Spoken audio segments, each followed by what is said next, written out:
Oke, halo semuanya, kembali lagi di video demonstrasi praktikum sistem operasi. Kali ini kita masuk ke modul 2 dengan topik inspeksi kernel sistem operasi dan scripting bash dasar. Perkenalkan, nama saya Kevin Prasetyo dengan NPM G1A025061, mahasiswa informatika.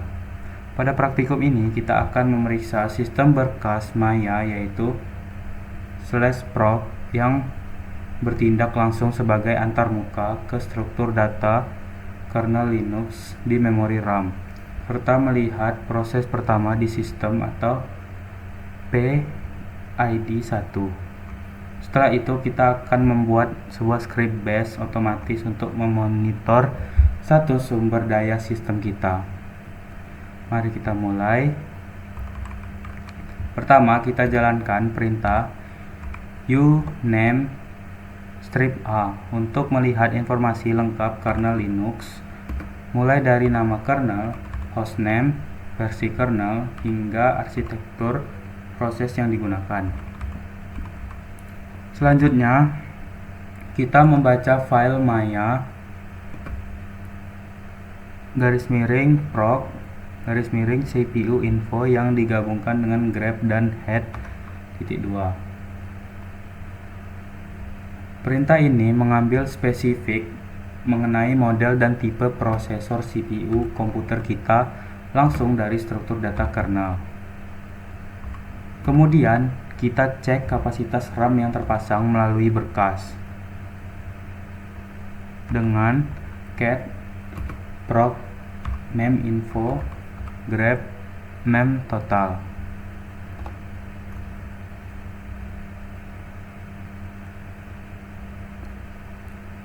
Terlihat total alokasi memori fisik yang dikelola oleh kernel.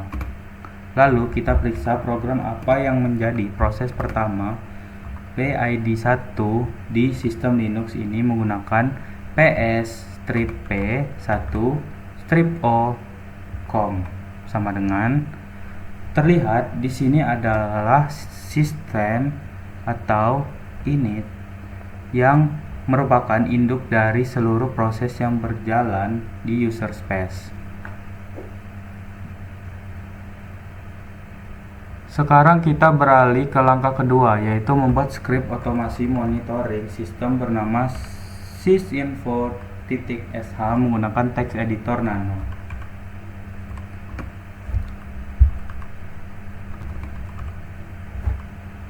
Kita ketik nano sysinfo.sh.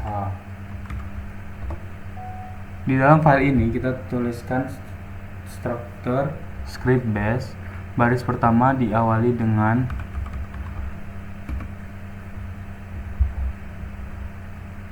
echo untuk mencetak tanggal waktu dengan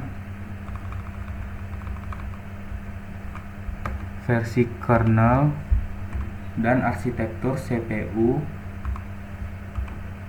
Lalu kita tambahkan perintah free strip h untuk menampilkan program memori RAM dalam format yang mudah dibaca atau human readable, serta perintah df strip h / untuk memeriksa kapasitas ruang penyimpanan partisi root di storage. Secara default, berkas teks belum memiliki izin eksekusi. Agar script dapat dijalankan sebagai program, kita berikan hak akses eksekusi menggunakan perintah chmod +x sysinfo.sh. Sekarang kita eksekusi scriptnya dengan mengetik /sysinfo.sh. Bisa kita lihat hasilnya di layar. Script berjalan otomatis dan menyajikan laporan inspeksi sistem secara rapi, mulai dari waktu saat ini, versi kernel, arsitektur, pemakaian RAM, hingga sisa ruang disk penyimpanan. Melalui praktikum modul 2 ini, kita telah mempelajari bagaimana sistem berkas /proc menyediakan data kernel secara dinamis, serta bagaimana memanfaatkan Bash script untuk mengotomasi tugas administrasi dan monitoring sumber daya sistem operasi. Sekian demonstrasi dari modul 2 sistem operasi ini. Terima kasih atas perhatiannya.